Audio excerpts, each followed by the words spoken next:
Bonsoir.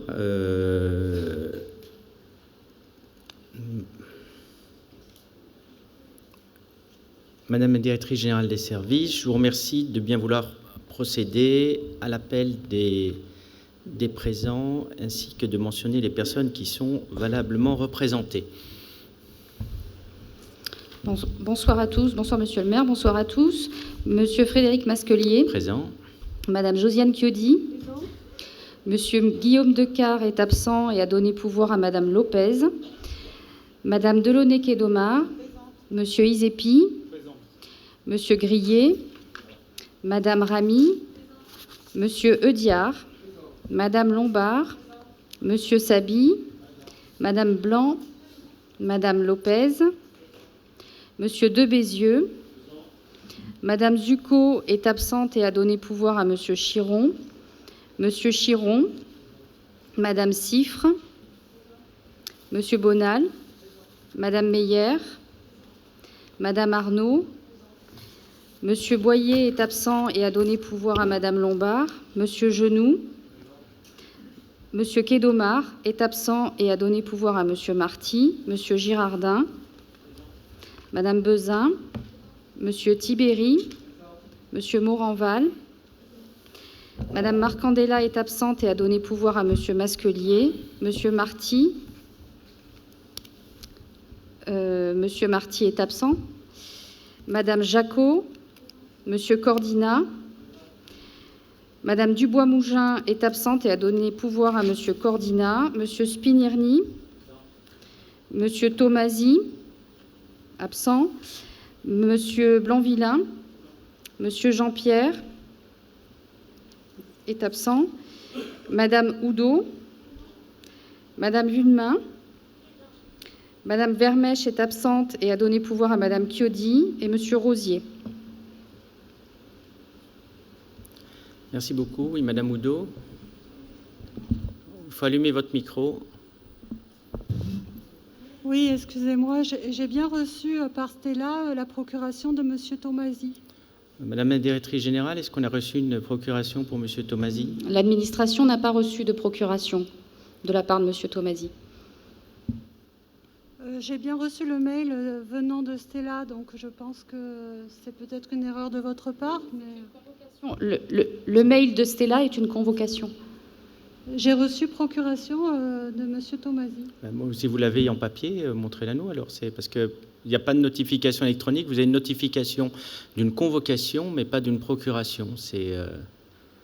Comme ça représente la moitié de votre groupe, je ne voudrais pas fausser les résultats de votre vote s'il y avait une difficulté.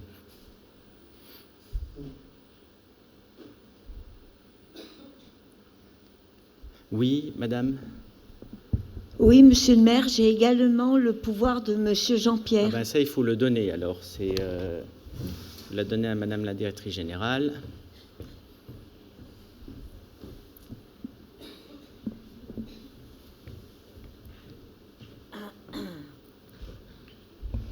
Monsieur Jean-Pierre donne pouvoir à madame Villemain. Voilà. Bon, ben je vous propose de... Je l'ai en dématérialisé, mais là, il n'y a pas de connexion, je n'arrive pas à rentrer dans mes mails. En revanche, j'ai la photo de la procuration. Écoutez, montrez ça à madame la Directrice Générale, c'est comme ça au moins...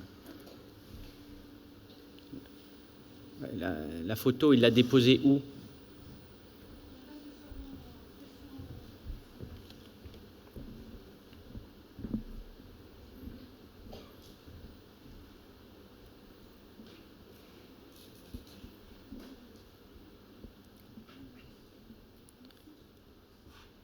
C'est valable ou pas? Donc c'est pas valable. S'il ne l'envoyait pas 1 heure avant le conseil, ça permettrait aussi peut-être à chacun de savoir qui est présent ou pas. Donc nous allons élire une secrétaire de séance, Madame Jacot. Voilà, à l'unanimité, bravo. Je vous propose de faire approuver le procès-verbal de la dernière séance. Y a-t-il des observations sur le procès-verbal de la dernière séance? Il n'y en a pas, il est adopté à l'unanimité. Et je vous propose de commencer ce conseil municipal par la lecture d'une motion de soutien au peuple israélien qui sera suivie d'une minute de silence. Monsieur Spinerny. Oui, bonsoir Monsieur le maire, bonsoir mes chers collègues. Il est proposé au Conseil municipal d'adopter une motion de soutien au peuple d'Israël. Israël a été la cible de l'attaque terroriste la plus violente et la plus barbare de son histoire. Des centaines de civils, femmes, hommes, enfants, parmi lesquels figurent d'ailleurs des ressortissants français, ont été massacrés de la façon la plus lâche, la plus inhumaine et la plus atroce qui soit. Le mouvement terroriste Hamas utilise plus de 150 civils détenus en otage, parmi lesquels de nombreux enfants, comme des boucliers humains. Notre ville est liée à l'histoire du peuple juif. D'une part, en raison de la présence de son territoire du réseau de l'œuvre de secours aux enfants, OSE, destiné au secours des enfants et à l'assistance médicale aux juifs persécutés durant la Seconde Guerre mondiale, et d'autre part, en vertu du jumelage que nous avons conclu avec la ville de Tibériade en 2007. Le conseil municipal de Saint-Raphaël tient à manifester solennellement sa solidarité et son amitié au peuple d'Israël. La ville de Saint-Raphaël condamne avec la même puissance tous les discours qui banalisent l'horreur, qui refusent de condamner le Hamas comme une organisation terroriste, et de manière plus globale, l'antisémitisme sous toutes ses formes, à commencer par l'assimilation de l'agression barbare subie par des innocents à des actes de résistance. Suite à cet exposé, le conseil municipal est invité à adopter la présente motion de soutien au peuple d'Israël. Je suppose qu'il y a l'unanimité pour l'adoption de cette motion. Tout le monde y est favorable. Donc c'est adopté à l'unanimité et je vous propose une minute de silence.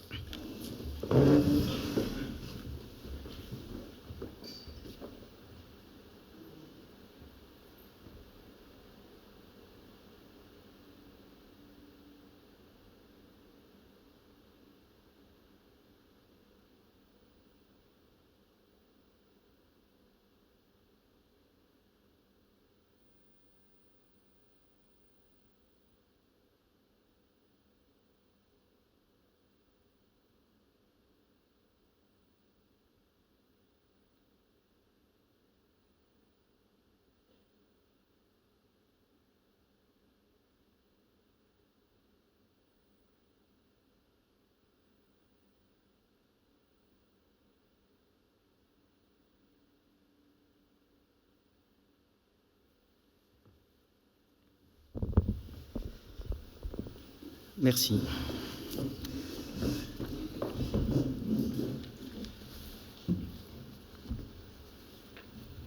Comme ça a été évoqué, il faut qu'on exprime notre solidarité totale, indéfectible, sans nuance. Je voudrais dire un mot sur les positions qui sont prises. Lorsqu'on évoque des polémiques dans le journal, je rappellerai que le racisme et l'antisémitisme ne sont pas des opinions. Il n'y a pas de polémique dans ce domaine-là. Quand vous voyez des publications qui sont partagées suite à ce qui a été un pogrom, dans la mesure où il ne s'agissait pas d'actes de guerre, il n'y avait pas de conquête, il n'y avait pas d'armée, il s'agissait uniquement de massacrer des innocents et au plus grand nombre possible. Vous avez des gens qui partagent au même moment des publications, je vous les lis quand même. Israël apartheid, Macron soutien du sionisme, le peuple palestinien victime depuis plus de 70 ans de toute forme de violence.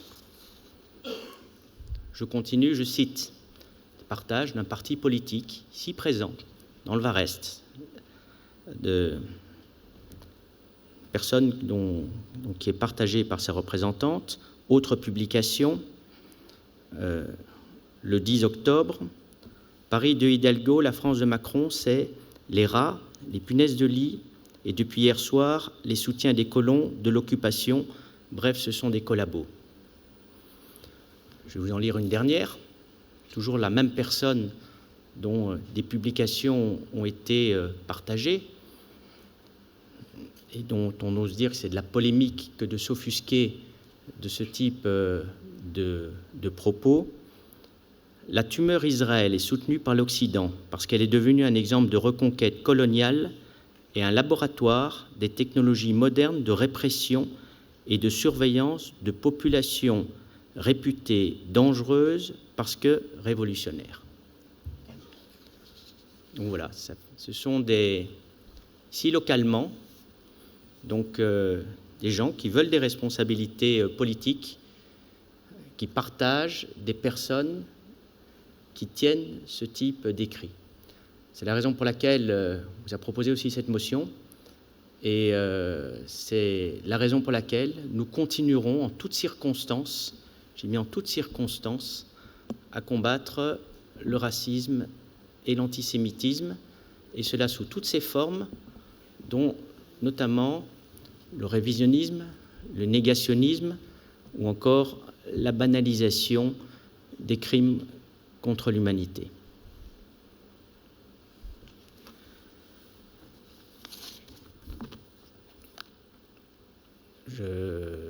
On va noter l'arrivée de M. Rosier, qui est pour sa première participation à notre conseil municipal.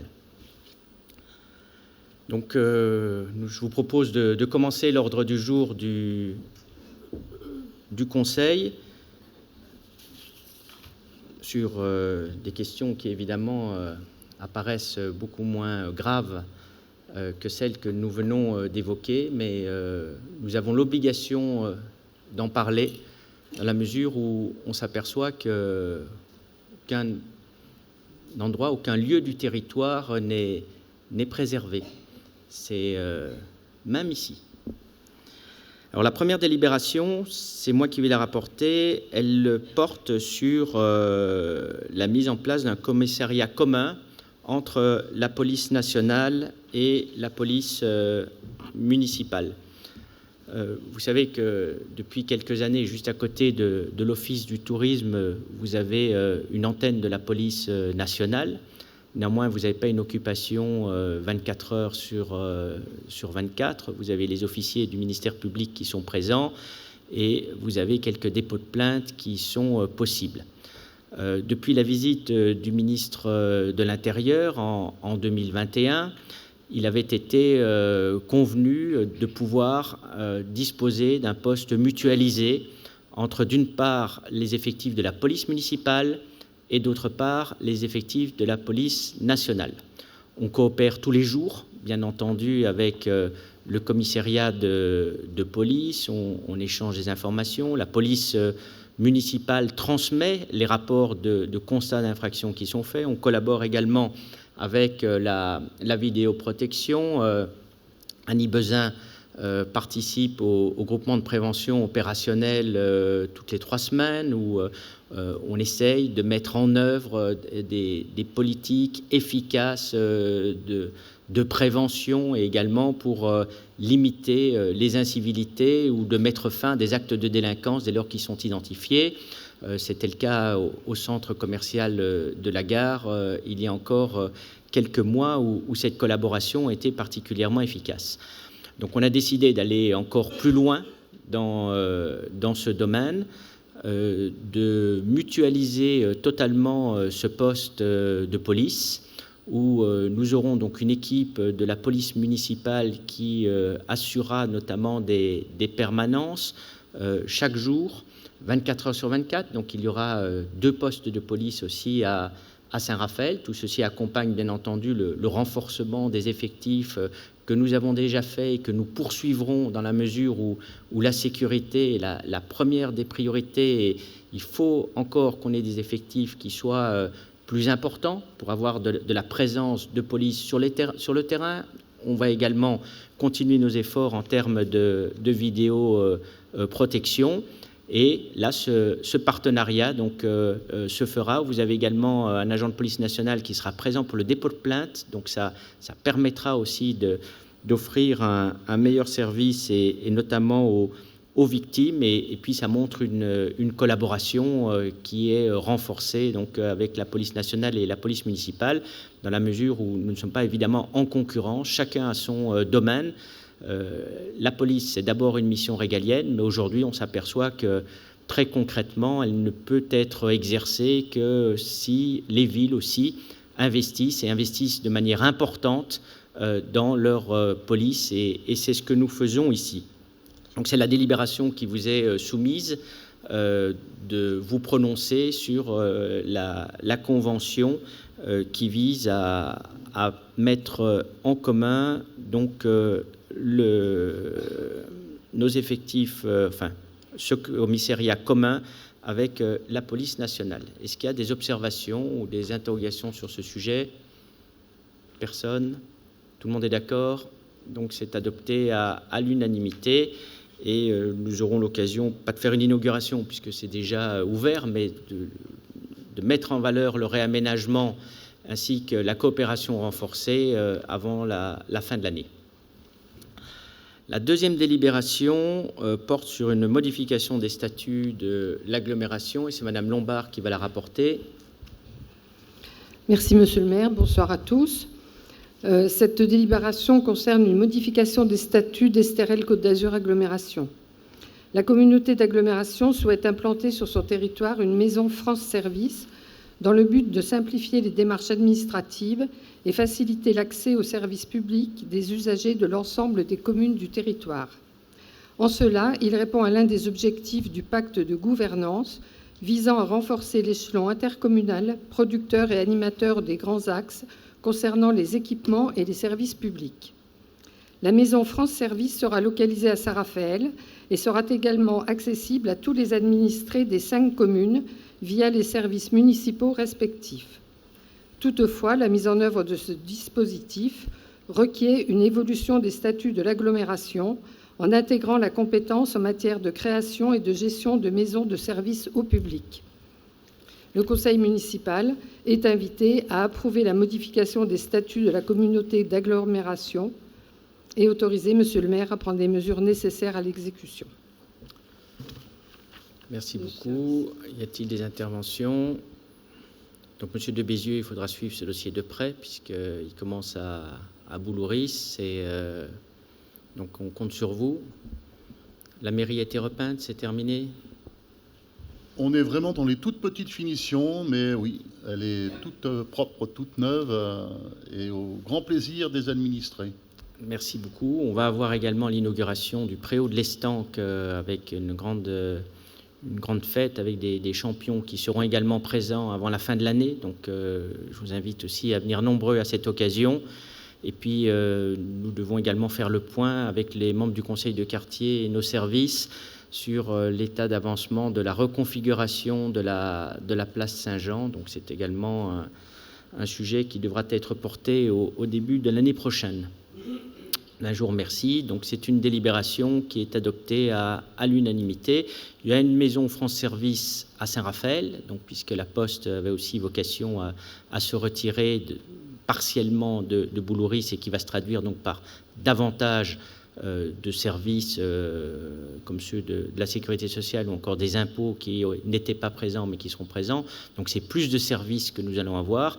Et bien entendu, cette opportunité, puisque nous modifions les statuts de la communauté d'agglomération, est offerte aussi aux 5 autres communes de l'agglomération qui ont vocation à pouvoir aussi bénéficier de ce dispositif. Donc la délibération suivante est portée par Madame Kedomar. Merci Monsieur le maire, bonsoir à tous. Il s'agit ici d'approuver la signature par la ville de la charte ville ambassadrice du don d'organes. Vous savez qu'en effet, la plupart du temps, les situations où les personnes seraient donneuses d'organes se font dans des situations dramatiques. On assiste entre 30 à 40% de refus parce que malheureusement cette situation-là n'a pas été anticipée. Il s'agit donc de participer à la chaîne de solidarité afin d'étendre l'accès de l'information à la population, de susciter l'intérêt aussi des personnes pour qu'elles aillent se renseigner sur les modalités du don d'organes. Donc vous trouverez ci-joint la charte que nous proposons de signer où sont déclinées toutes les actions auxquelles la ville s'engage à participer. Donc je vous remercie. Je crois qu'il y a également une conférence, une intervention annuelle qui est faite par Oui, monsieur... alors il y a la journée nationale du don d'organes qui se tient le 21 juin. Donc il est proposé que nous puissions participer activement à cette journée, de même qu'il y a une journée plein de journées, voilà. Et le 17 octobre, il y a la journée internationale du don d'organes. Donc la couleur du don d'organes est vert. Bon, cette année, on voulait proposer une illumination des bâtiments en vert, mais bon, c'est vrai que la délibération est un petit peu trop tardive. Donc on essaiera d'organiser ça pour l'an prochain et d'organiser des événements pour le 21 juin. Voilà. Merci beaucoup. Donc tout le monde est d'accord. Donc c'est pas d'observation. Donc c'est adopté à l'unanimité. Madame Chiodi. Oui, merci Monsieur le maire. Bonsoir à tous. Les textes prévoient l'obligation pour toutes les collectivités territoriales de planifier une inspection des lieux de travail et aussi la possibilité de confier cette mission au centre de gestion par la voie de conventionnement. Aussi, par cette délibération, il vous est proposé l'adhésion de la ville auprès du centre de gestion du Var dans le cadre d'un accompagnement des agents dans le domaine de la prévention des risques professionnels. L'article 14 décline tous les types d'interventions dispensées sur 4 jours au coût de 800 € par jour, et ce pour la période du 1er septembre 2023 au 31 décembre 2025. Je signale par ailleurs que Monsieur le maire est très sensible et vigilant aux situations de violence, de harcèlement, de sexisme et de discrimination. Ces thèmes font partie tout autant de la feuille de route des ressources humaines que de la mienne. Et nous sommes aussi partie prenante auprès du centre de gestion pour appréhender ces sujets. Je vous remercie. Tout à fait. On a d'ailleurs mis une cellule en place au sein de la ville. Donc on espère toujours qu'elle fonctionne le moins possible, évidemment, mais néanmoins, ça nous permet d'avoir une veille et nous aurons l'occasion aussi à la fin de l'année de rencontrer les agents pour encore améliorer donc, la situation et le bien-être au travail. Donc tout le monde est d'accord, c'est adopté à l'unanimité. Madame Kedomar.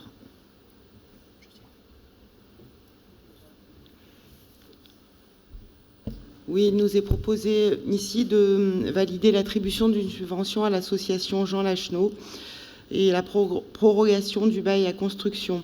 En effet, vous l'avez peut-être remarqué, donc il y a un bâtiment qui se trouve non loin d'ici, juste en face l'entrée des pylônes 1, qui va accueillir à partir du mois de novembre un nouvel accueil de jour, les libellules 2, ainsi qu'une plateforme de répit pour les aidants.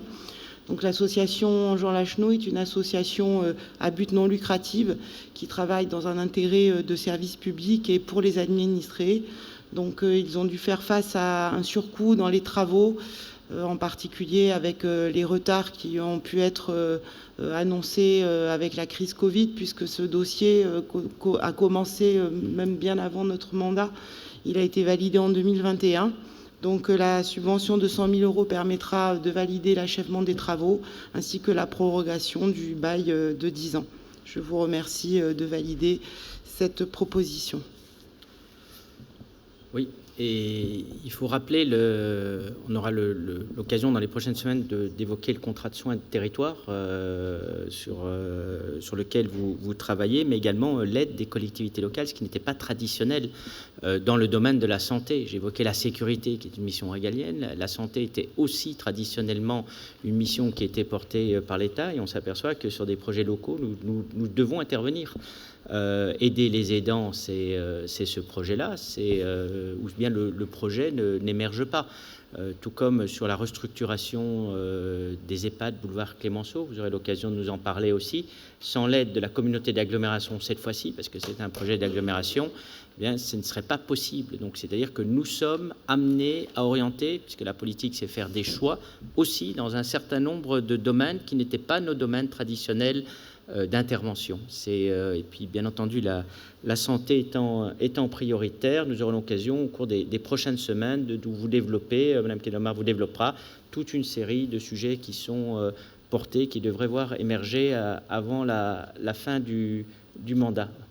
Oui, je voulais juste préciser que nous avons un service d'aide aux aidants qui est porté par le pôle autonomie du CCAS et que, bien entendu, il va y avoir un partenariat entre cette plateforme des aidants, cette plateforme de répit, l'accueil de jour et le service d'aide aux aidants porté par le CCAS pour que nous puissions intensifier le repérage des aidants aidés qui seront en situation de difficulté et mieux les accompagner au quotidien. C'est bien sûr le but de cette coopération entre tous les établissements que nous pouvons avoir sur notre commune.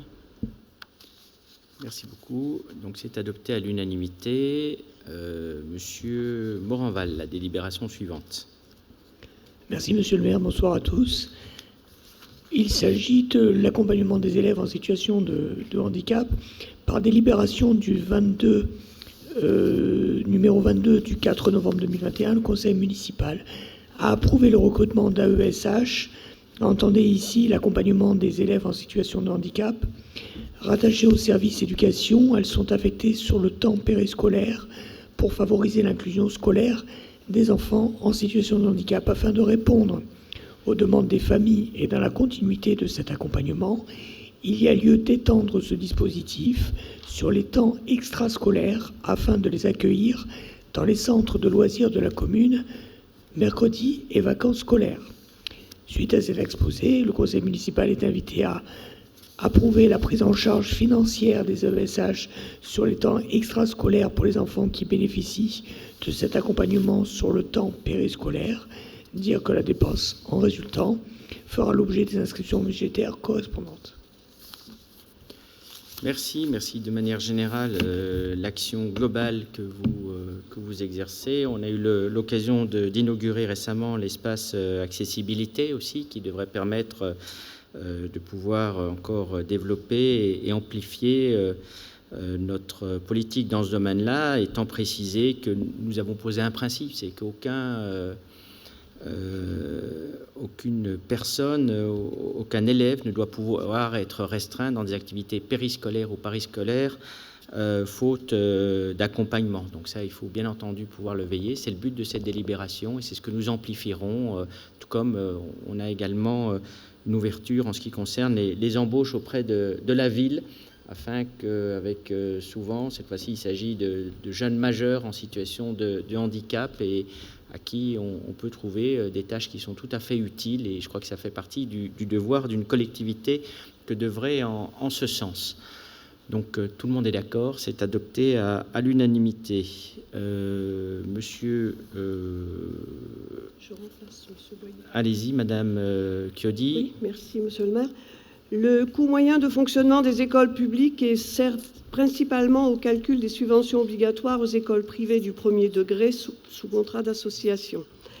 Il est obtenu en prenant en compte la totalité des dépenses de fonctionnement consacrées à la scolarisation d'un élève dans une école publique premier degré. Pour l'année scolaire 2023-2024, le coût moyen de fonctionnement des écoles publiques de la commune s'élève à 1 223,38 € pour un élève scolarisé en école primaire. Il est donc proposé au conseil municipal de se prononcer sur les deux dispositions réglementaires, à savoir la participation aux dépenses de fonctionnement de l'enseignement privé du premier degré sous contrat, la participation aux frais de scolarité pour un enfant scolarisé hors de sa commune de résidence à hauteur de 1 223,38 €. Voilà, pour ceux qui ont parfois sous-entendu que certaines sommes allouées à des projets devraient plutôt être mises dans l'école, donc nous avons une des participations, une des contributions les plus importantes dans le Var. Des plus importantes de le Var. J'invite tout le monde à pouvoir comparer et ça bénéficie, vous l'avez dit, aussi bien aux établissements publics qu'aux établissements privés, parce qu'il est important aussi d'avoir cette liberté de choix dans l'enseignement, qui ne serait pas possible aussi sans participation publique. Alors évidemment, on met des conditions aussi à l'égard du privé ou de l'Institut Stanislas, pour citer un exemple extrêmement précis. Mais ça veut dire que vous avez un effort fait par la ville de Saint-Raphaël qui est parmi les plus importants du département et même de la région, aussi bien pour les établissements publics que pour les établissements privés. Donc tout le monde est d'accord. Donc c'est adopté à l'unanimité. Madame Lopez. Merci, Monsieur le maire. Mes chers collègues, l'association Sacrée Musique a sollicité une demande de subvention exceptionnelle auprès de la commune afin d'organiser le 17 décembre 2023 le concert de clôture du festival Sacrée Musique. Pour rappel, ce festival a débuté en 2021, fut parrainé par Stéphane Bern. C'est un festival qui est destiné au grand public à travers une série de concerts dans différents lieux dits de patrimoine exceptionnel. Ce troisième festival s'ouvrira à Toulon le 24 novembre et s'achèvera donc à Saint-Raphaël le 17 décembre 2023.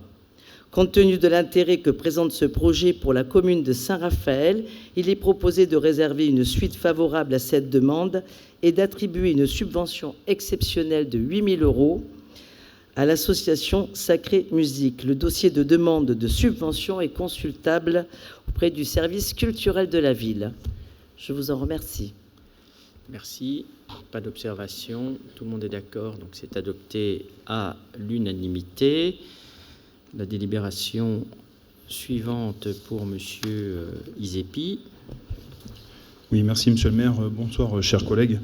Dans cette délibération, on vous demande d'approuver une convention d'objectifs entre l'ARCOR, donc l'association des commerçants de la ville de Saint-Raphaël, et la ville de Saint-Raphaël, afin d'organiser et d'encadrer les animations sur la place Coulée lors des festivités de fin d'année du 9 décembre, donc qui auront lieu du 9 décembre au dimanche 7 janvier 2024. Voilà, sur tous les mois, nous rencontrons l'ARCOR maintenant depuis de nombreuses années. Nous nous rencontrons 2 fois par mois, une première réunion le premier mardi du mois, une seconde le 3e mardi du mois. Et depuis maintenant quelques semaines, nous travaillons sur les fêtes de fin d'année et la proposition de la nouvelle équipe, puisque le président a été remplacé il y a maintenant quelques mois, et je remercie Jean Grelot, son ancien président, qui a fait un très gros travail, et nous avons fait un très gros travail tous ensemble, monsieur le maire, pendant ces 6 années de présidence. Donc le nouveau président, entouré de son équipe, nous a proposé d'animer pendant ces fêtes de Noël la partie de la place Coulée, parce que c'est un lieu générateur de passage et un lieu important de la ville, mais qui est toujours assez complexe à animer et à gérer. Donc ils nous ont proposé de le gérer en accompagnement et en partenariat avec l'ensemble des services de la ville. Ce que nous avons et ce que nous allons approuver ce soir, c'est un appui financier pour animer tout ça. Je rappelle que l'ARCOR, c'est plusieurs animations dans l'année, dont une animation qui ramène le pic de fréquentation le plus important dans l'année à Saint-Raphaël, a lieu la semaine de la braderie d'été. Et ce n'est pas parce que je suis commerçant que je le dis, ou ancien président, c'est parce qu'on a mis des capteurs de flux dans la ville, monsieur le maire, et que ces capteurs de flux relèvent. J'ai reçu cette semaine le baromètre du 3e trimestre, que la semaine en question, celle du 7 au 13 août, est la plus fréquentée dans l'année. Celle d'avant est très fréquentée aussi, avec un renouveau total de la Saint-Pierre. Et je remercie aussi l'ensemble de mes collègues de la ville et l'ensemble des services qui ont travaillé dessus, comme celle de la 2e partie de juillet, à partir de ce feu d'artifice nouveau qui a été lancé avec notre ville jumelle. On a vu une fréquentation assez importante dans une saison qui, je ne vais pas le répéter parce qu'on l'a assez entendu, a été assez mitigée sur son début et sur sa fin. Mais en tout cas, on aura eu un beau mois de juillet et un beau mois d'août, accompagné de toutes ces animations et des renforts faits par la ville au travers de toutes ces associations. Voilà. Donc dans cette délibération, il vous est demandé d'approuver une convention d'objectifs entre l'ARCOR, d'approuver bien sûr un concours financier assez important de 30 000 €. J'espère qu'il sera bien utilisé par l'association, et en tout cas la ville sera là pour les accompagner dans ces fêtes de Noël. C'est une nouveauté, mais il faut toujours tenter, et je pense que c'est ce que vous voulez, monsieur le maire. Alors, on pourrait proposer à la presse un article sur le commerce qui se porte bien. C'est une suggestion que je lance. Est-ce que tout le monde est d'accord? Ah non, il y a 2 membres de l'ARCOR, donc 3 membres, 4 membres qui ne peuvent pas voter. Madame Arnaud, Monsieur Izepi, Madame Jacot et Monsieur Blanc-Villain. Donc vous ne participez pas au vote. Donc sinon tout le monde est d'accord. Donc c'est adopté à l'unanimité. Madame Jacot, allez-y. Merci Monsieur le maire, bonsoir mes chers collègues. Les commerces à prédominance alimentaire ont la possibilité d'ouvrir avec salariés tous les dimanches de l'année jusqu'à 13h. Après consultation de l'EPCI compétent, les maires des villes touristiques ont la possibilité d'accorder 12 dimanches par an pour une ouverture toute la journée. Le 28 septembre 2023, Estérel Côte d'Azur Agglomération s'est prononcée pour une ouverture en journée les 4 dimanches du mois de juillet, d'août et de décembre 2024. Il vous est donc demandé de vous prononcer favorablement sur ces ouvertures afin de soutenir l'activité sur la commune et préciser que les dates retenues seront fixées par arrêté de Monsieur le maire. Merci beaucoup. Merci. Donc, il faut trouver un juste curseur, c'est entre le petit commerce et effectivement les grandes surfaces. Il y a une tradition de repos dominical, d'où cette interdiction, mais il y a également des pratiques de consommation qui évoluent, qu'il faut tenir compte. Donc c'est pour ça que c'est un juste milieu qui a été proposé au niveau de l'agglomération, puisqu'il faut évidemment s'entendre. Qu'une ville prenne une position toute seule, ça n'aurait évidemment pas beaucoup de sens. Y a-t-il des observations? Non, aucune. Tout le monde est d'accord. Donc c'est adopté à l'unanimité. La délibération suivante, c'est M. Rosier. Merci, Monsieur le maire. Bonsoir, chers collègues. Cette délibération concerne l'acquisition de tickets de manège et de cinéma, de livres et de ballotins de chocolat pour les enfants de la commune. Traditionnellement, la commune organise des fêtes de fin d'année assorties de nombreuses manifestations extérieures. Cette année encore, la municipalité souhaite proposer une animation avec remise de cadeaux aux enfants.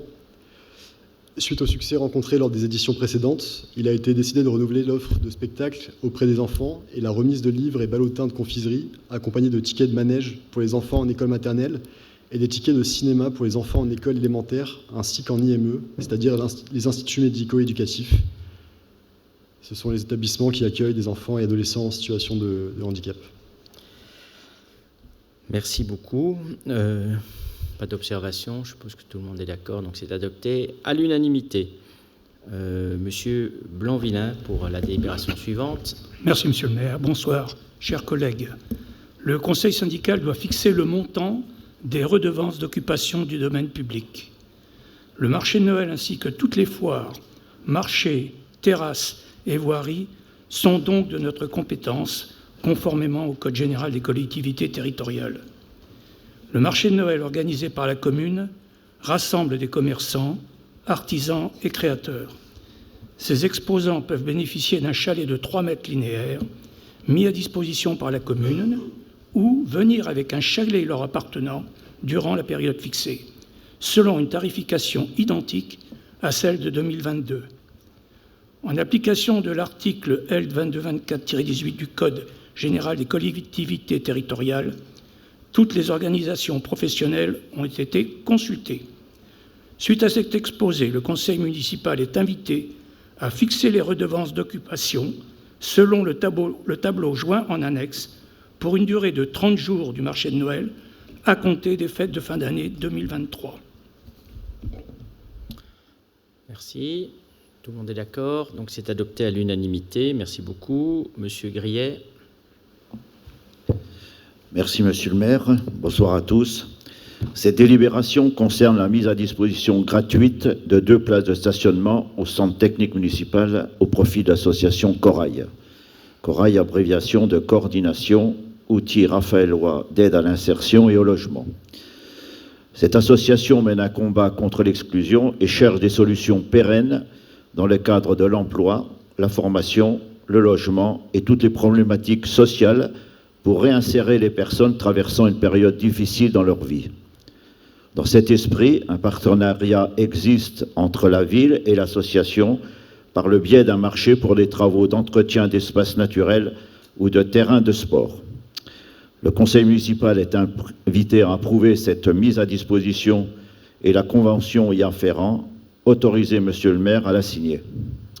Merci. Donc, la nouvelle direction de Corail a bien repris en main après une période quand même de grandes difficultés. Et donc, je tenais aussi à les saluer. Ils ont fait une très belle exposition pour laquelle vous avez fait le vernissage, Madame Lopez, hier soir. Donc, c'est une association qu'il faut soutenir et qui permet effectivement de remettre le pied à l'étrier à des personnes qui rencontrent des difficultés. Donc tout le monde est évidemment d'accord avec cette délibération qui est adoptée à l'unanimité. Monsieur Spinirny. Oui, merci Monsieur le maire. Pour rappel, le siège social d'Estérel Côte d'Azur Agglomération se situe actuellement dans les locaux de l'ancien collège Alphonse Carr, Avec le développement des compétences de l'intercommunalité, ces espaces de travail deviennent obsolètes et exigus. Aussi, il y a lieu de procéder à l'extension de ce siège social et à la centralisation des locaux afin de regrouper les différents services, de faciliter l'accès de la population aux services publics et d'assurer pleinement sa mission de service public. La commune est propriétaire d'un terrain 6 avenue Théodore Rivière, sur une partie duquel la construction peut être entreprise.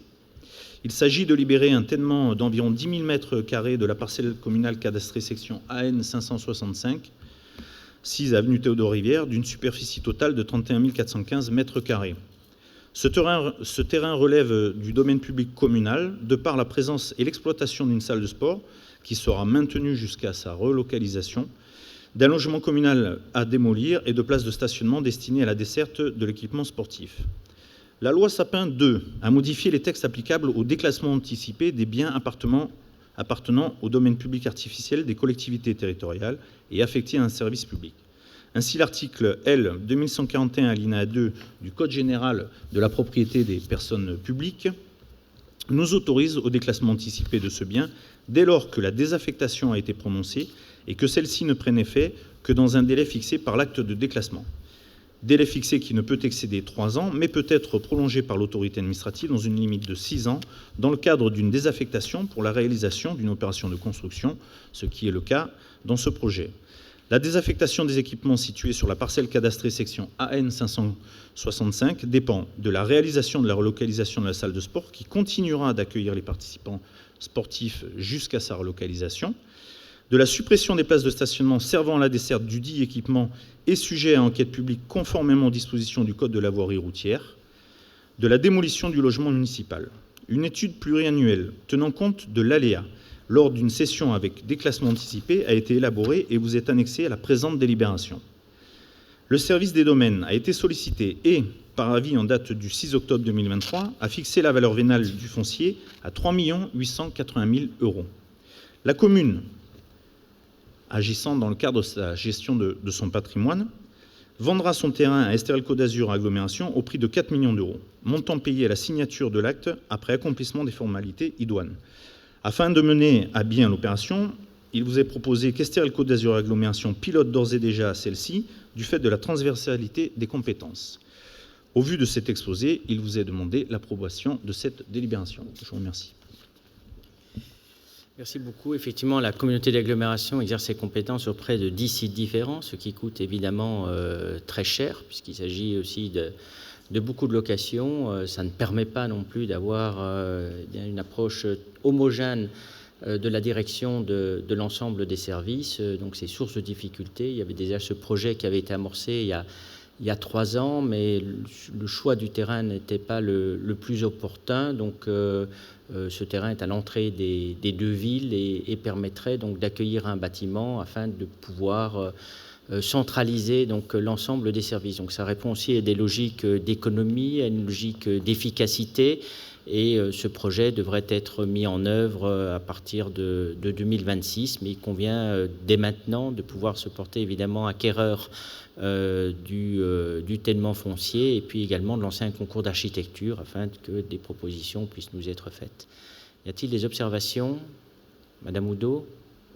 Oui, je vote contre la vente de la parcelle. Vous pouvez l'expliquer, votre vote? Je pense que nous l'avions déjà expliqué. C'est parce qu'on remplace des équipements sportifs par un projet immobilier, parce qu'on aurait pu faire peut-être de la rénovation pour tout ça.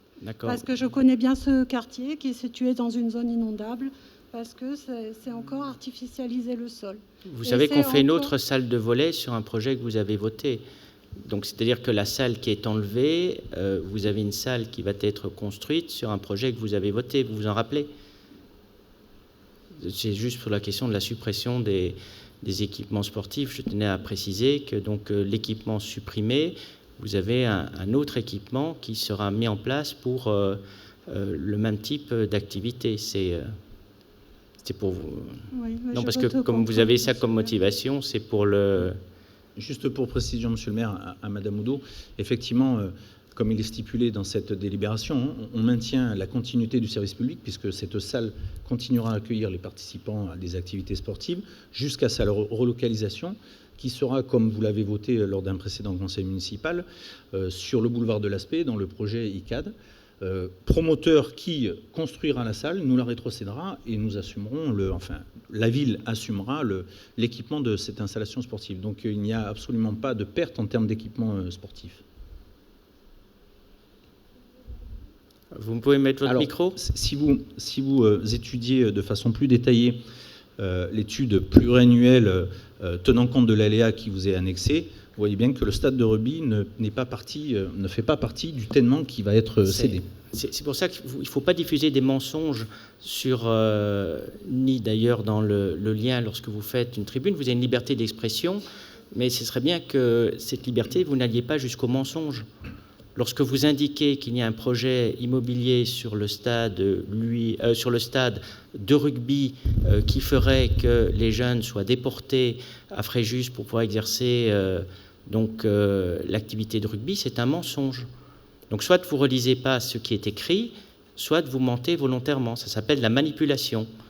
Je précise que ce sont les entraînements. Le terme déporté était peut-être maladroit, mais on a bien parlé d'entraînement. Ça fait beaucoup de maladresse dans le même domaine quand même, depuis que votre groupe est élu, avec des termes qui sont particulièrement inappropriés. Et donc c'est faux, puisque je tiens à rassurer le CARF et également les parents d'élèves, les parents de jeunes rugbyman, c'est une information qui est tout à fait fausse. Et ça ne vous empêche pas de faire des publications sur des faits faux. Donc pour être crédible à un moment donné, il faut qu'on puisse au moins parler le même langage. Donc vous avez la délibération qui est adoptée, sauf l'opposition de Madame Oudot. Délibération suivante, c'est Monsieur Rosier. Monsieur Rosier. Merci, Monsieur le maire. Cette délibération concerne la mise à disposition de la parcelle cadastrée section AO numéro 911 au profit de l'association Côte d'Azur et servitude de passage sous la parcelle. Par acte en date du 21 décembre 2022, la commune a notamment vendu à l'association Côte d'Azur des tènements fonciers en nature de parking et leurs accès au 6 boulevard d'Elisotti, servant principalement de desserte aux parents d'élèves de l'Institut Stanislas. Ces équipements sont gérés par l'organisme de gestion des établissements catholiques de l'Est varois, l'OGSEV, suivant bail à construction et ses avenants. L'OGSEV entend sécuriser l'accès et l'occupation des parkings en question. À cet égard, il souhaite ériger un portail sur l'entrée basse et installer un système de vidéoprotection. L'emplacement optimal pour la pose du portail se situe sur la parcelle cadastrée section AO numéro 911, appartenant à la commune, au début de la bretelle d'accès des parkings et au-delà du portail menant à l'Esterel Arena.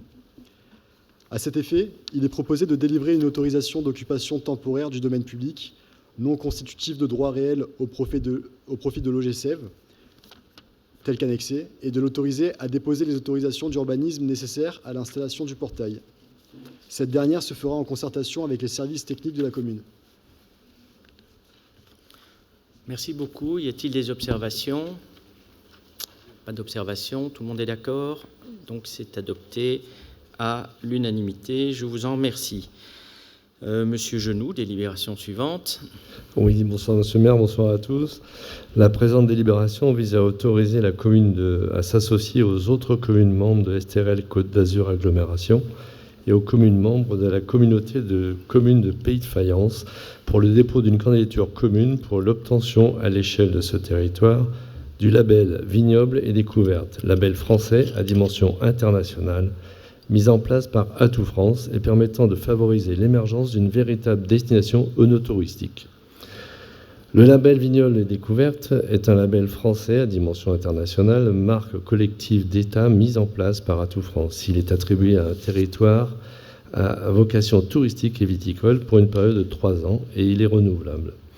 Ce label compte en 2023 74 destinations labellisées dans toute la France. Le label Vignoble et Découverte permet de développer une mise en réseau sur le territoire labellisé et de favoriser l'émergence de véritables destinations œnotouristiques répondant aux attentes et aux pratiques des clientèles touristiques sensibles à la thématique du vin. Afin de répondre au cahier des charges du label, le territoire cohérent et vocation touristique et viticole doit être proposé.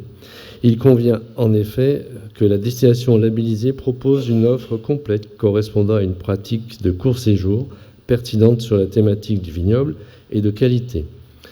La candidature doit offrir à l'hébergement, de la restauration, des activités de découverte des caves, des visites de sites culturels, des découvertes d'espaces naturels, de savoir-faire locaux, des activités de loisirs, des événements, des structures respectives répondant aux conditions d'attribution du label. Dans cet objectif, le territoire des communes membres de la communauté d'agglomération Estérel Côte d'Azur Agglomération, c'est EKA, et des communes membres de la communauté de communes de Pays de Fayence, CCPF, constituent un ensemble cohérent pour l'obtention du label Vignoble et Découverte. S'il appartient aux communes concernées de faire acte de candidature pour l'obtention de ce label, la démarche sera ensuite portée par leur office de tourisme respectif, associé à VAR Tourisme et au comité régional de tourisme, 2 instances touristiques, et au conseil interprofessionnel du vin de Provence, le CIPV, instance viticole. Une convention partenariale sera élaborée et signée par l'ensemble des partenaires institutionnels, l'Office du tourisme de Saint-Raphaël, de Fréjus, de Roquebrune-sur-Argence, de Puget-sur-Argence et les adrets d'Estérel. Le Pays de Fayence aussi, VAR Tourisme, le comité régional du tourisme aussi. Les partenaires professionnels qui seront sélectionnés pour intégrer le réseau signeront quant à eux une lettre d'engagement. Pour l'obtention de ce label, la désignation d'un porteur de projet est nécessaire. L'Office du tourisme de Roquebrune-sur-Argence est proposé pour endosser ce rôle et développer son territoire, ayant toujours constitué pour lui un axe prioritaire. L'Office du tourisme de Roquebrune-sur-Argence aurait ainsi la charge de coordonner l'ensemble des actions nécessaires à l'obtention du label Vignoble et Découverte et à sa gestion.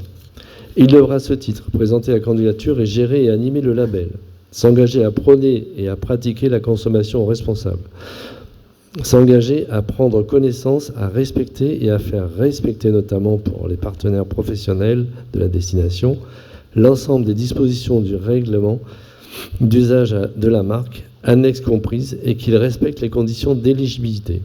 Réunir et animer le comité technique en tant que référent du label pour le territoire. De ce côté, l'Office de tourisme de Saint-Raphaël, comme les autres communes et les autres offices du tourisme, interviendra quant à lui au titre de ses missions suivantes. Proposer au comité technique une offre complète, significative et qualitative en lien avec le vignoble, fournir toutes les informations nécessaires au montage du dossier de candidature, sélectionner les partenaires raphaélois s'engageant à communiquer sur le label, promouvoir le territoire candidat et prôner une consommation responsable.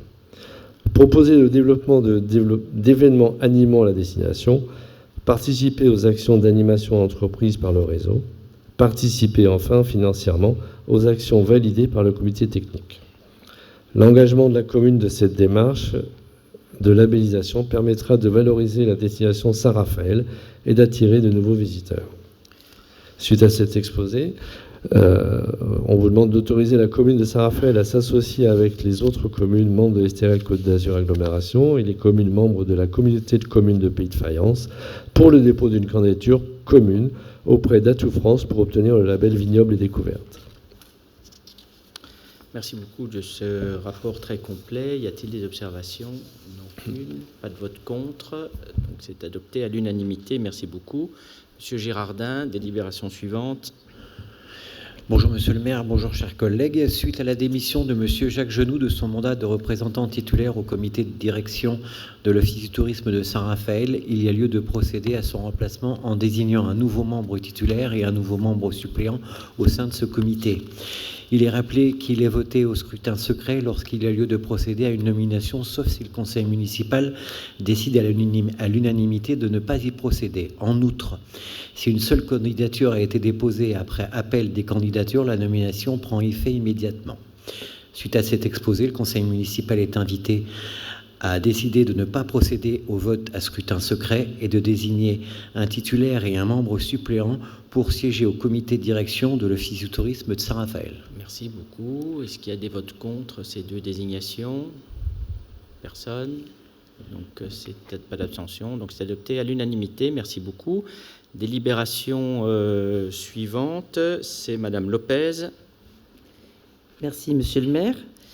Le CCAS a sollicité divers organismes pour financer l'acquisition de véhicules, de mobilier de bureau et des travaux dans les structures d'accueil petite enfance. L'article L 2121-34 du Code général des collectivités territoriales stipule que les délibérations des centres communaux d'action sociale relatives aux emprunts sont prises sur avis conforme du conseil municipal. Il est à préciser que seul le Crédit Agricole a présenté une offre. Montant de l'emprunt 163 000, durée 120 mois. Suite à cet exposé, le conseil municipal est invité à émettre un avis favorable à cet emprunt. Merci beaucoup. Donc, je suppose qu'il n'y a aucune opposition. Donc, c'est adopté à l'unanimité. Donc, on va commencer ensuite un certain nombre de rapports d'activité sur des services ou des délégations. Monsieur Sabi va commencer par le rapport d'activité du contrôle de gestion. Merci, Monsieur le maire, et bonsoir à tous. Effectivement, cette délibération concerne un rapport d'activité sur le contrôle de gestion. Donc, je voudrais tout d'abord faire un petit rappel sur ce que représente le contrôle de gestion pour la ville de Saint-Raphaël. En fait, c'est un contrôle qui s'applique aux dépenses supérieures à 3 000 € et qui n'entre pas dans le cadre d'un marché public. Le but étant de s'assurer du fondement de ces dépenses, qui doivent être justifiées par un réel besoin d'investissement, qui doit être démontré au travers d'une étude d'une fiche d'opportunité. C'est la première étape du contrôle. La deuxième étape consiste à s'assurer qu'une mise en concurrence a bien été effectuée au travers d'un sourcing de qualité. C'est l'objet de la fiche de traçabilité qui doit être validée par l'adjoint délégué et qui reste bien entendu à disposition des autorités de contrôle. À ce titre, en 2022, l'activité de contrôle d'opportunité affiche un taux de validation de 98,6%, les motifs de refus pouvant être une demande d'élargissement de la procédure de mise en concurrence ou de la demande d'étudier la possibilité de compenser ces achats externes par la réalisation de prestations en interne. Concernant le visa de la traçabilité, en 2022, 335 demandes ont été émises par les services, 331 ont été définitivement rejetées, 331 ont été émises par les services, 304 ont été définitivement rejetées, parfois après rectification, et ce qui représente 1,2%, principalement pour des motifs qui ne respectent pas les critères de jugement décrits en amont. C'est un travail de fourmi qui nécessite une étude attentive des devis présentés et qui sont parfois erronés, mais ceci est à ce prix que l'on peut assurer à nos administrés qu'un euro dépensé est un euro utile et dépensé au juste prix.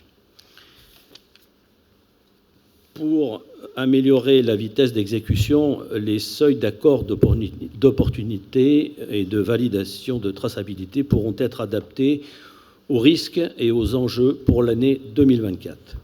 Enfin, pour compléter la professionnalisation des équipes et l'adéquation entre la sécurité et l'efficacité des procédures, un nouveau guide interne de la commande publique sera revu en fin d'année 2023. Donc, suite à cet exposé, le conseil municipal est invité à prendre acte du compte-rendu du contrôle d'opportunité et du contrôle de traçabilité pour l'année 2022. Merci, c'est très complet. Et donc, c'est une nouvelle délégation depuis 2020 qui vise évidemment la performance publique et à faire que l'on achète mieux. Y a-t-il des observations? Pas d'observations. Tout le monde est d'accord. Donc, c'est adopté à la délibération. C'est adopté, pardon, à l'unanimité, parce qu'on m'a mentionné une délibération. On avait oublié de nommer les deux représentants de la délibération précédente à l'Office de tourisme. Donc, il s'agissait de M. Girardin et de M. Rosier. Donc, on m'a demandé de le répéter, d'où la confusion que je viens de faire. Leur désignation a été à l'unanimité, et en ce qui concerne le rapport du contrôle de l'activité et de gestion, il s'agit simplement d'en prendre acte, mais tout le monde est d'accord, donc en plus on a l'unanimité.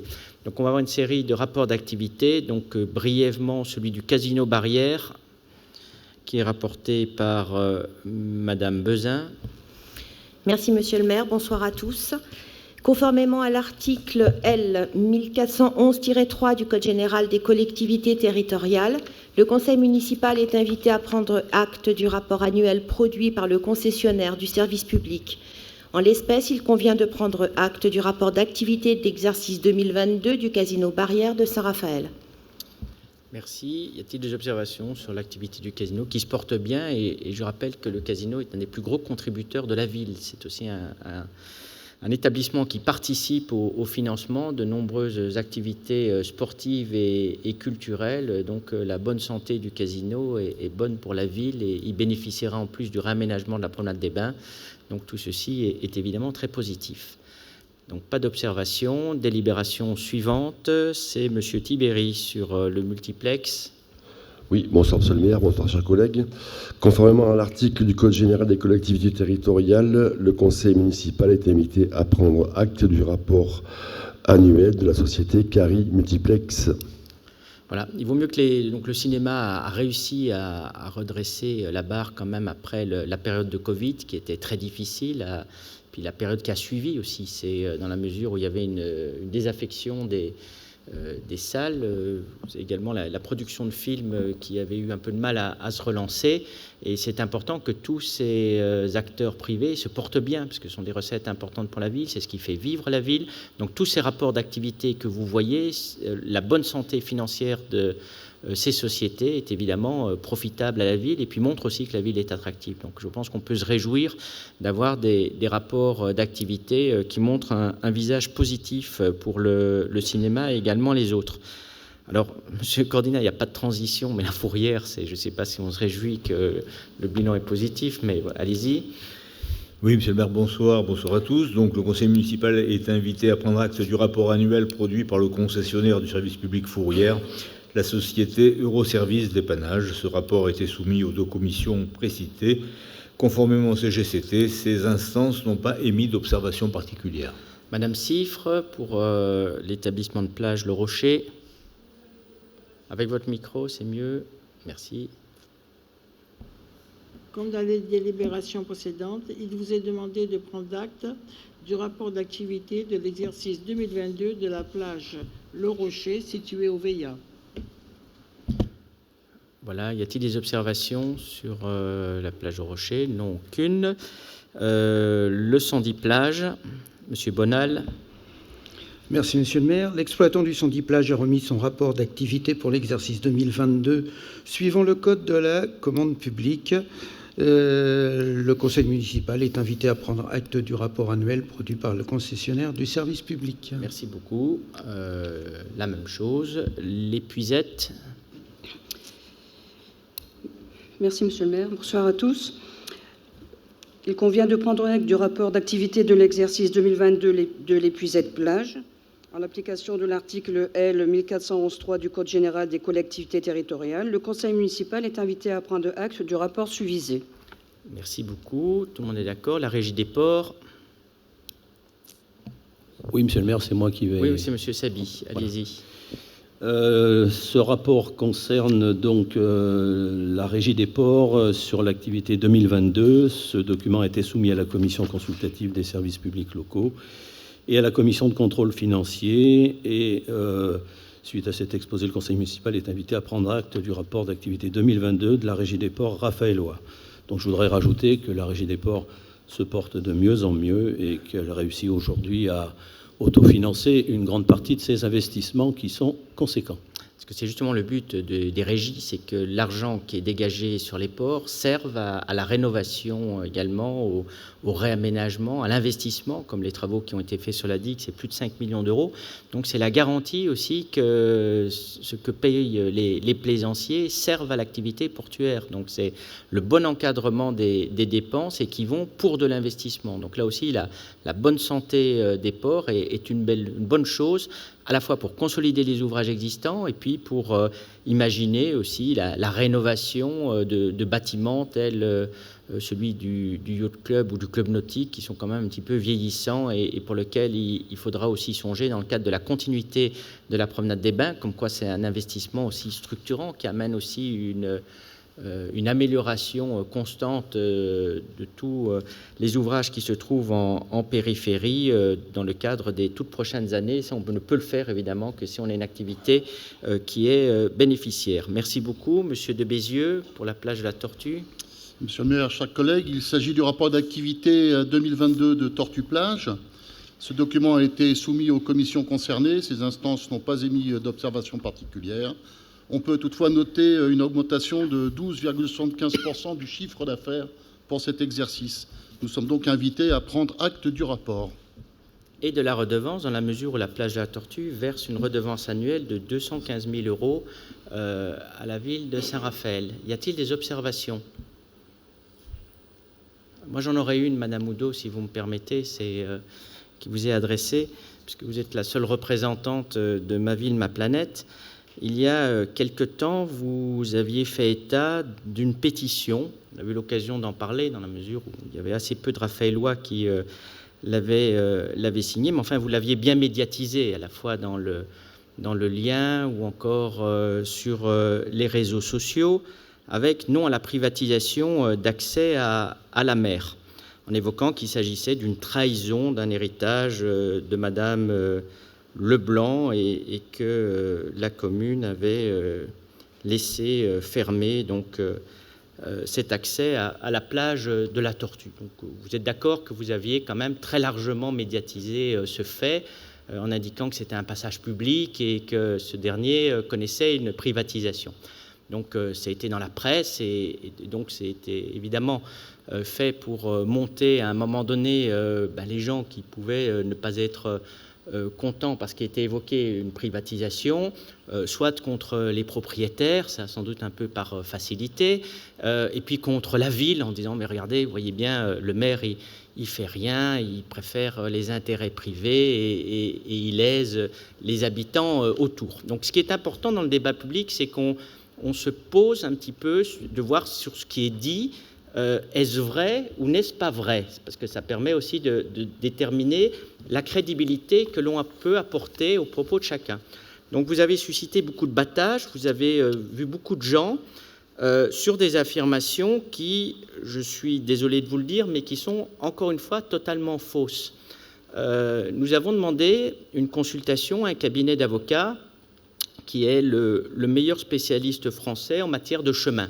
Donc on a pris des gens qui sont sur Aix-en-Provence, qui sont particulièrement compétents dans ce domaine-là, notamment pour déterminer la nature des chemins. Pour savoir si, oui, vous avez des gens qui sont très spécialisés. Je crois que c'était important quand même de pouvoir le mettre en avant pour voir la crédibilité. Donc vous avez toute cette étude qui a été faite, où vous avez les relevés cadastraux qui ont été étudiés depuis l'origine des différentes constructions. Donc c'est un travail extrêmement sérieux. On a donné la pétition à ce cabinet d'avocats pour savoir ce qu'il pouvait en penser. Il existe, contrairement à ce qui est affirmé dans cette pétition, puisqu'il est dit qu'il y avait une donation et que la ville aurait été à l'encontre de la volonté de la donateur, que aucun chemin, les parcelles n'étaient traversées par aucun chemin, ce qui signifie qu'aucun chemin ne préexistait à la donation qui serait intervenue en 1967. Donc, vous ne pouvez pas avoir quelqu'un qui a demandé une destination publique sur un chemin qui n'existait pas. Donc, première inexactitude. Deuxième inexactitude, le spécialiste, en l'état, je m'étonne des mentions figurant dans la pétition, elles ne correspondent pas au plan officiel. Donc, deuxième travestissement de la réalité pour faire cette pétition. Et surtout, la conclusion qui est intéressante, c'est que votre pétition, je lis 2 points, ouvrez les guillemets, la pétition relative au chemin d'accès à la mer ne correspond pas aux actes et opère de toute évidence une confusion avec une autre parcelle. Donc c'est quand même assez intéressant de pouvoir avoir votre... quand même, de vous interpeller au sein du conseil municipal. Donc avec tout le battage que vous avez fait sur ce sujet, vous affirmez des faits qui sont totalement faux à l'appui d'une pétition. Donc c'est soit par inadvertance ou parce que vous ne saviez pas, ou bien il faut dire que c'est une manipulation. Vous avez tenté le coup et vous vous êtes planté, ce qui peut être une deuxième hypothèse, mais ce serait intéressant d'avoir votre opinion. Monsieur le maire, je vous remercie de ce travail que vous avez effectué. Si vous pouvez nous le faire parvenir, nous serions ravis de l'avoir. Nous avons des photos datant des années 1970 sur le chemin ouvert, donc on peut... Vous ne pensez pas que la consultation du meilleur spécialiste français en matière de chemin... Oui, non, mais je veux bien, mais si vous souhaitez nous communiquer ce document, écoutez, je serais ravie de l'avoir. Évidemment, mais ce qui est intéressant, c'est que vous lancez des pétitions sans connaître le sujet, du point de vue de la méthode. Parce que je veux bien vous la passer, ce document, mais ce document, c'est une analyse. Donc vous faites d'abord des pétitions, et après vous vous renseignez pour savoir si c'est justifié. Vous êtes extraordinaire. C'est tout juste fait, c'est de la manipulation. C'est pour monter les gens contre des personnes qui sont déterminées. C'est ce que vous faites. Vous savez faire ça aussi, monsieur. Ah oui, mais ça fait deux mensonges. Ça fait 2 mensonges qui sont démontrés au cours de cette séance du conseil municipal. 2 mensonges. Et apparemment, comme vous avez, c'est ce qu'on évoquait aussi au conseil, parce que c'est quand même un certain propre de faire chaque fois des diversions sur le sujet, ce que vous faites apparemment extrêmement bien, puisque ça devient de la polémique ou c'est de la faute des autres. Ce n'est pas de ma faute si vous mentez quand vous faites une pétition. C'est vous qui avez menti, ce n'est pas moi. Monsieur le maire, nous sommes sincères. Je ne suis pas sûre que vous le soyez quand vous vous attaquez à nous continuellement sur les réseaux sociaux ou par voie de presse. Donc je préfère. Je me suis attaqué à vous, à Madame Aubry, par exemple, je me suis attaqué à Madame Aubry. C'est intéressant de savoir ce que vous appelez des attaques. Vous vous attaquez à ma ville, ma planète, par l'intermédiaire du lien, par l'intermédiaire de la presse. Je ne parle pas de Madame Aubry. Mais moi, je ne suis jamais allé les voir pour parler de vous. Vous savez, ce n'est pas moi qui fais des sorties tonitruantes en conseil municipal. Ce n'est pas moi qui suscite à peu près 6 articles consécutifs pour me plaindre de l'attitude du maire au sein du conseil municipal. Ce n'est pas moi qui ai écrit au préfet. Ce n'est pas moi qui ai déposé une plainte parce que je trouvais choquant de comparer des crimes contre l'humanité au fait de ne pas être vacciné. Ce n'est pas moi qui dépose des plaintes. Ce n'est pas moi qui fais des poursuites. Donc là, encore une fois, vous avez un double langage, Madame Oudot. C'est pour ça qu'on n'arrive jamais à s'entendre, c'est que vous êtes toujours dans le double langage. Toujours. Vous êtes victime de ce qui arrive, comme Madame Aubry était victime des propos qui lui sont directement imputés. Ce n'est pas de sa faute. C'est de la faute de M. Masquelier qui fait une polémique de partager ce type de propos. C'est votre façon de penser. Je pense que, monsieur le maire, si vous voulez qu'on ait des rapports un peu plus courtois, il faut vous aussi arrêter de nous agresser continuellement au conseil municipal. Je vous pose une question, madame. Je vous ai, de manière très calme, vous voyez, très polie, très courtoise, je ne vous ai pas agressé sur ce conseil municipal. D'ailleurs, sur les autres, je reste poli, je reste courtois.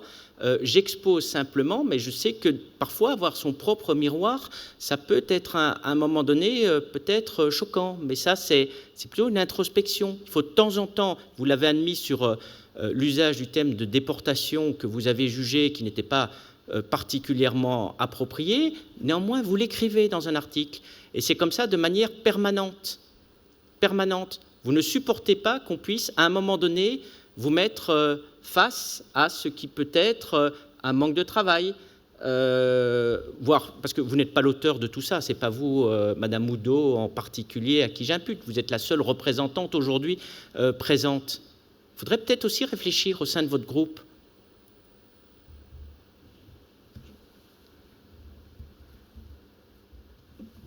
Sur le rapport d'activité de la tortue, sous réserve donc, de ces observations, donc on prend acte de ce qui est mentionné.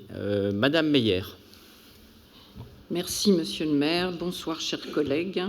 Donc là, je vous demande d'approuver, de prendre acte du rapport d'activité de la régie des parkings.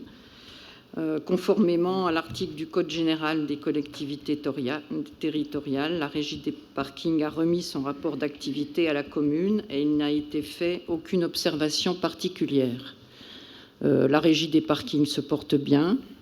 Elle a dégagé cette année un excédent d'exploitation de plus d'1 million de mémoire.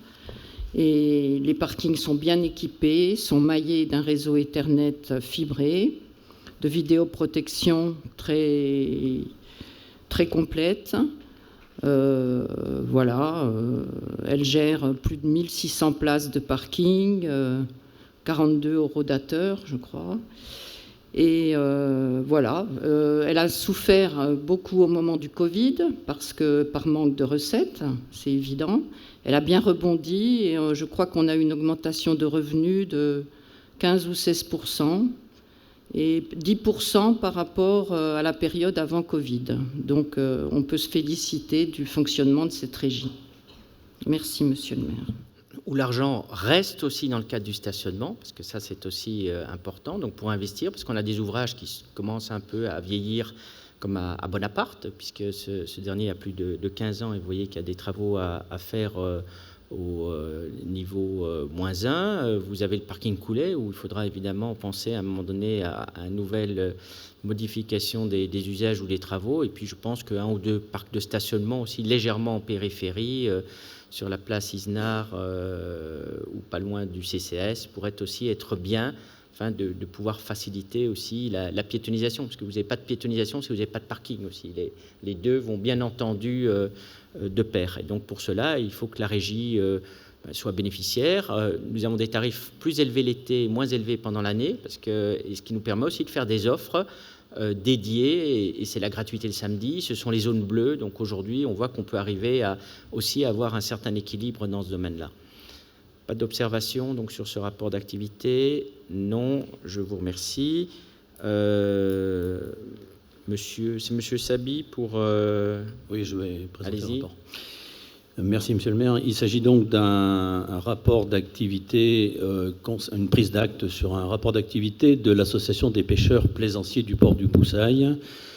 Ce rapport d'activité a été présenté à la commission consultative des services publics locaux et à la commission de contrôle financier, et les instances n'ont émis aucune observation particulière. C'est une petite association qui est très bien gérée, qui dégage un petit bénéfice qui lui permet chaque année d'assurer ses petits investissements. Donc aucun signal particulier sur la gestion de ce type d'association. Merci beaucoup. Donc tout le monde en prend acte, je suppose. Ensuite, le Tiki Plage, Madame Blanc. Merci, monsieur le maire. Chers collègues, bonjour. Conformément au Code général des collectivités territoriales, le conseil municipal est invité à prendre acte du rapport d'activité de l'exercice 2022 de la SARL Le Totem, le Tiki Plage. Merci. Tout le monde est d'accord. Madame Chiodi. Non, Monsieur Tibéri, pardon. La plage de Malibu. Merci, monsieur le maire. Donc, conformément au Code général des collectivités territoriales, le conseil municipal est invité à prendre acte du rapport d'activité, du rapport annuel, produit par le concessionnaire du service public, la plage du Malibu. Merci. Donc, tout le monde en prend acte. Pour Europrojet, qui rapporte la délibération, Monsieur Gérardin. Merci, monsieur le maire. Conformément au Code général de la collectivité territoriale, le conseil municipal est invité à prendre acte du rapport d'activité de l'exercice 2022 de la société Europlongée. Oui, on avait sauté Madame Chiodi qui devait rapporter le crématorium. Allez-y. Alors j'y vais. Même cause, même effet pour le crématorium. J'ajouterai simplement que le chiffre d'affaires est légèrement en hausse, avec une moyenne de 84 crémations par mois et un taux de satisfaction des familles de très haut niveau. Les contrôles de conformité des rejets atmosphériques sont conformes aux normes en vigueur. Merci. Pas d'observation. Non, c'est adopté à l'unanimité. Monsieur Grillet. Merci, monsieur le maire. Je vous propose de présenter les deux délibérations 34 et 35 en même temps, étant les rapports d'activité de nos deux concessionnaires Enedis et GRDF. Allez-y. Ces rapports contractuels et publics synthétisent une année de travail au service de la concession en matière de développement, d'exploitation, de maintenance des réseaux et de qualité du service rendu. À titre info, en 2022, pour les travaux GRDF à hauteur de 206 000 € et Enedis près de 700 000 €. Il est donc proposé au conseil municipal de prendre acte de ces deux rapports. Merci beaucoup. Deux domaines où on a une augmentation des coûts aussi. Enfin, ça n'a pas un rapport avec le réseau, mais plus avec le contenu et sur lesquels on tend à essayer d'obtenir une stabilisation pour les mois ou les années à venir. Mais c'est aussi un peu... c'est un domaine sur lequel il faut avoir une attention toute particulière, et notamment sur la gestion, donc en ayant aussi des personnes qui sont spécialisées au sein des services. La délibération 36, c'est Madame Chiodi qui va la rapporter. Je rappelle que le golf de l'Estérel 18 trous et le golf Académie 9 trous sont deux équipements propriété publique. Le golf de l'Estérel, propriété communale à 100%, le golf Académie, propriété appartenant aux 2/3 à Estérel Côte d'Azur Agglomération et 1/3 à notre commune. Ces deux entités ont été amenées à reconsidérer le mode d'exploitation choisi et ont décidé de déclarer sans suite pour motif d'intérêt général la procédure de délégation de service public. Par vote du conseil municipal de la ville le 27 septembre de cette année, d'une part, et d'autre part par Estérel Côte d'Azur Agglomération le 28 septembre. Aussi, il vous est proposé à présent, afin de maîtriser la politique de service public qui y sera menée, d'exploiter en régie directe la gestion de ces deux équipements publics. En application du Code général des collectivités territoriales, en constituant un service d'intérêt public à caractère industriel et commercial, communément appelé SPIC, dans le cadre d'une régie autonome dotée de la seule autonomie financière, la commune gardera le contrôle du SPIC et la régie autonome disposera d'un budget distinct annexé à celui de la commune. Aujourd'hui, il vous est proposé la première étape de cette opération qui consiste à créer cette régie autonome dotée de la seule autonomie financière, en fixer la date de sa création au 1er janvier 2024.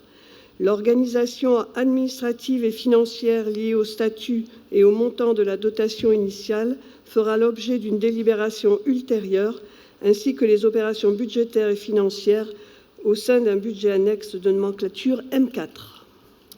Merci beaucoup. Y a-t-il des observations? Madame Oudot? Monsieur le maire, je vote contre cette délibération. Vous voulez l'expliciter, votre vote contre? Non. Non? Vous le savez. Bon, d'accord. Moi, le vote contre de Madame Oudot, donc c'est une délibération, je ne développe pas parce qu'on a eu l'occasion déjà très largement de pouvoir s'exprimer, notamment au cours de la semaine dernière, sur les raisons de la création de cette régie, tout l'apport pour la ville aussi, puisque c'est du patrimoine municipal, donc il faut évidemment aussi pouvoir l'entretenir, et l'argent qui est mis dedans, c'est bien entendu un patrimoine qui se retrouvera valorisé. C'est puisqu'il était pas forcément entretenu comme il aurait dû l'être au cours de ces dernières années. Donc, vous allez avoir à la fois un outil qui sera valorisé pour une activité également qui a sa rentabilité. Donc, pour le contribuable raphaélois, c'est une bonne opération. Et puis, en ce qui concerne également l'offre du golf, on va l'élargir aux plus jeunes, des partenariats avec l'école et une attention toute particulière à la biodiversité, dans la mesure où les golfs sont des lieux de biodiversité, je tiens, et reconnus d'ailleurs tels quels, puisque vous avez des labels qui existent, avec des labels qui seront très exigeants dans ce domaine-là. Et il sera bien aussi de pouvoir ouvrir aux Raphaélois pour qu'ils puissent constater tous les efforts qui sont accomplis dans ce domaine-là. Donc c'est une délibération adoptée, moins la voix de Madame Oudot. Monsieur le maire, vous me permettrez de prendre la parole, comme ça après je laisserai dérouler tranquillement le conseil municipal, pour aviser, pour informer l'Assemblée délibérante du non-renouvellement de Madame Fatma Badji dans son emploi fonctionnel de directrice générale adjointe des services, selon et en application de l'article 544.1 du Code général de la fonction publique. Voilà, bon, c'est une obligation pour les emplois fonctionnels. Quand vous avez un emploi fonctionnel qui n'est pas renouvelé, vous devez faire une information au conseil municipal. Donc, c'est l'information que vient de faire Madame Chiodi.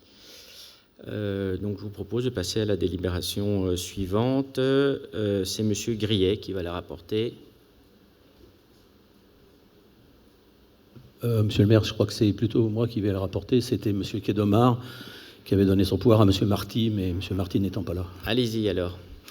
Alors il s'agit en fait d'une prise d'acte sur un rapport d'activité du syndicat des communes du littoral varois et dont il ressort les principaux éléments.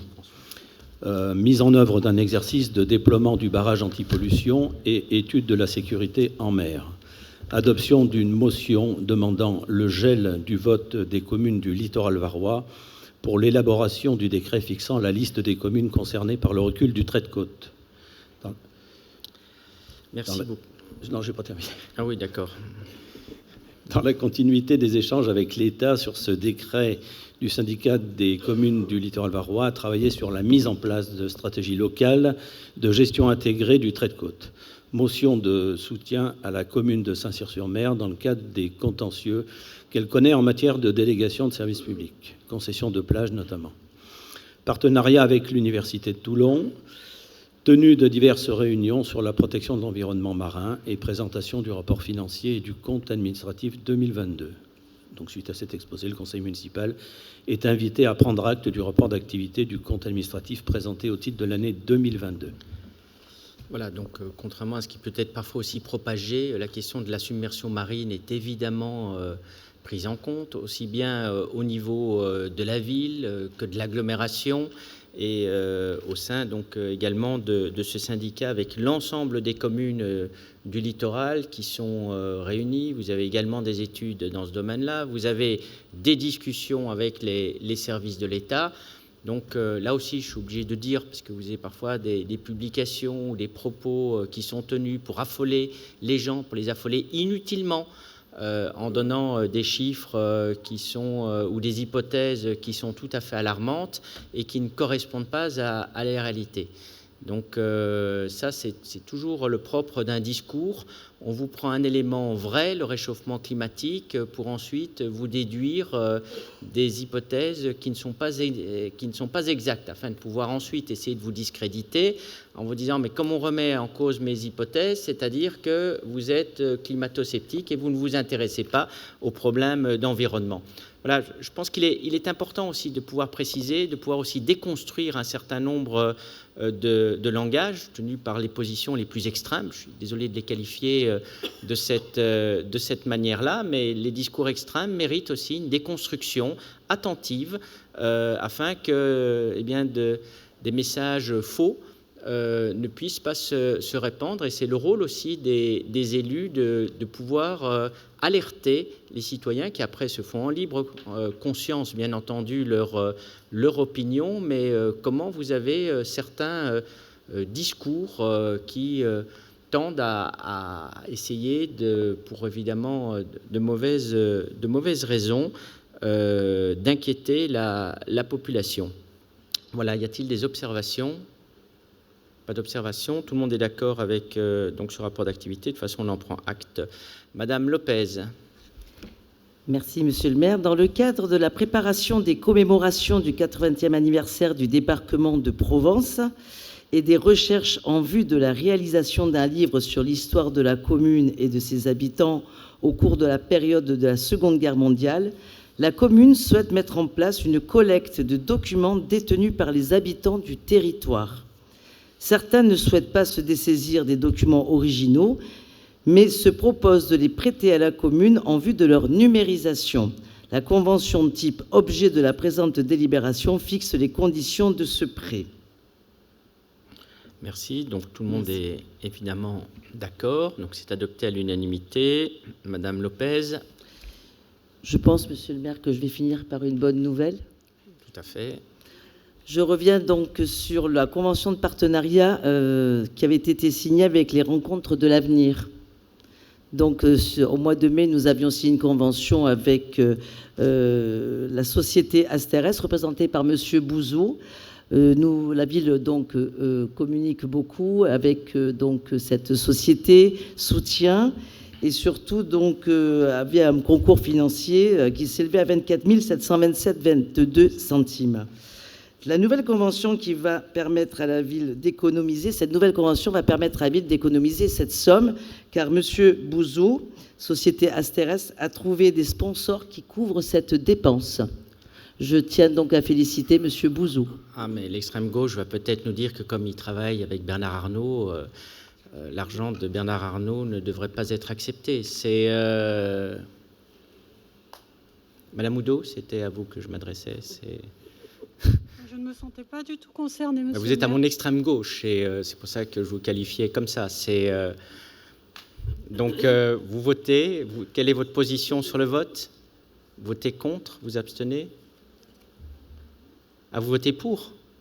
Ah ben écoutez, je vous en remercie de cette évolution dans la mesure où M. Tomasi avait farouchement voté contre en mettant en cause M. Bouzou la dernière fois, mais je vous remercie de cette évolution. Donc peut-être qu'il y a une scission chez vous, ce qui serait une très bonne chose alors, parce que je préfère discuter avec vous qu'avec M. Tomasi. Donc si vous m'annoncez qu'il y a une scission chez vous, je l'accepte bien volontiers. Non, nous il n'y a pourrons aucune discuter. scission, désolé, monsieur le maire. C'est dommage. Aucune Alors scission. je n'y voyais que des avantages en ce qui me concerne. Donc, nous avons terminé ce conseil municipal où il y a juste une prise d'acte sur des délégations de compétences. Donc, je vous remercie. Je vous remercie aussi de la manière dont on peut avoir des échanges et dont on peut fournir des explications. Il est important de montrer comment l'ensemble des membres du conseil municipal peuvent travailler. Merci et au mois prochain.